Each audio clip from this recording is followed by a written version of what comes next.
Hi guys, it's Debbie, and it's finally that time of the year in which films that up until now had just been for a few lucky eyes at the screenings at the Film Awards last year are now reaching the general audience's screens. I talked about In the Hand of Dante just a few days ago. Obsession finally reached cinemas after being released at Toronto last year, and now I finally got to watch Blue Heron, a movie I'd had my eye on for a very long time, and don't worry, I won't spoil it if you haven't seen it yet. Blue Heron is the debut feature film of Sophy Romvari. She had already made a short film called Still Processing on the same topic, but I haven't seen that yet. But both the short film and Blue Heron, both are based on her own childhood experience, mixing autobiography with a fictional family. The story follows a Hungarian family who relocate to Vancouver Island in the 90s, and along with trying to settle into a new country, make friends, entertain the children, manage work and build a new life, their biggest struggle quickly becomes their eldest son, Jeremy. Now, I wouldn't say that Jeremy behaves in a full-on we need to talk about Kevin manner, but let's just say that his behavior becomes gradually more worrying and puts an enormous strain on the family. Obviously, I won't spoil everything that he does to not ruin the movie for you, but let's just say that it starts as small acts of disobedience,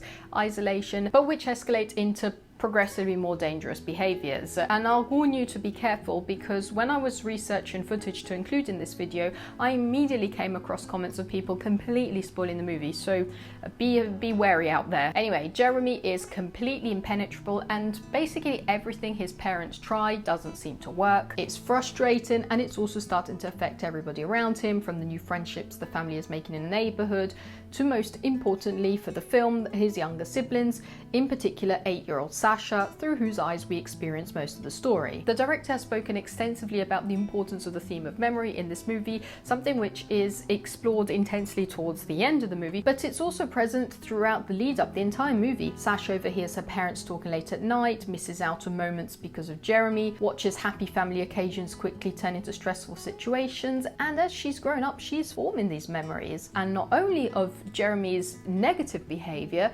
but she also forms positive memories of her awkward, dorky brother. It's very interesting how, as we move through life, our memory, our perception of things turns out to be different. We forget certain things, we exaggerate others, we hold on to dear memories and completely cut out the bad ones, or the other way around, and we realize that our understanding of what was happening, our perception of certain situations, was completely different for other people, for example parents. And the film treats this with such delicacy and patience. It doesn't immediately throw out there Jeremy as the clear villain, with the family overreacting melodramatically. Instead, we get happy family moments, tender everyday scenes, little cracks beginning to appear, moments where things seem to improve before getting worse again, because that's usually how life works. We also don't immediately get all the information about this family. We have to put the pieces together alongside Sasha, through whose eyes we see most of the story, and who obviously doesn't understand everything that's going on. There's very little exposition. We simply observe, listen, and gradually understand more as the story unfolds. Sasha also has a very fixed idea about her parents, who they are, why they behave in a certain way, why they make certain decisions, but as she grows, she starts to question these assumptions. And I think that's something that happens to many of us in real life, when we look back and realize our parents or other people in our life were dealing with things in a way we simply couldn't understand at the time. And we desperately want answers, but every time we reopen certain topics, it's like pouring salt on an open wound. I also love the production design, because the family house generally felt lived in. In some of the scenes in which the family is just hanging out, I generally felt that could be a real bedroom. That's a real couch that I could have sat on. In an interview, the production designer actually said that she went over real footage and photos from the director's father in order to recreate the environment as realistically as possible. The costumes are equally realistic. They never feel like they're desperately trying to sell you a nostalgic 90s aesthetic. The movie in general never lets style take over substance. It never gets lost in trying to serve you the 90s aesthetic to make you feel nostalgic without focusing on the plot. The cast were absolutely fantastic. I never once doubted that this could be a real family.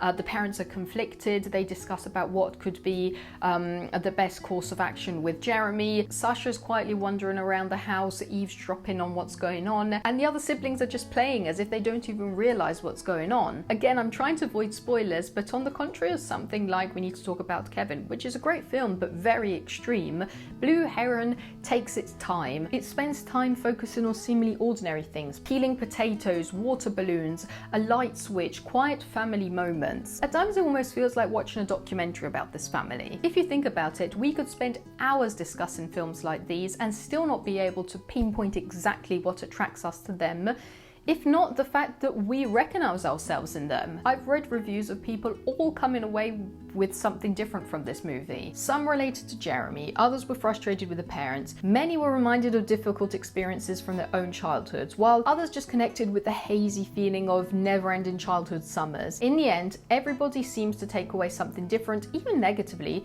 because we've all experienced family issues from our own perspective. In some ways, the film reminded me of Riceboy Sleeps, another beautiful movie told largely through the eyes of a growing son watching his mother build a new life after moving from South Korea to Canada. As he grows older, he slowly begins to understand everything she sacrificed for him and realizes that his family were figuring life out for the first time too. And I think films like Riceboy Sleeps, Blue Heron, Minari, Manchester by the Sea, Sentimental Value, Diddy, The Fabelmans, Train Dreams, After Sun, Hamnet, Tokyo Story, you name it, all tell very different stories, but at the core they're exploring the same timeless relationship between parents and children.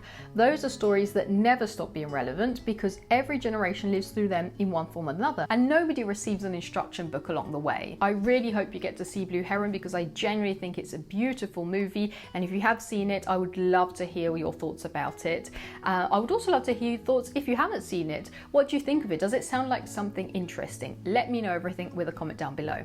I hope you enjoyed this video. If you did, feel free to subscribe, and I'll see you in the next one. Bye.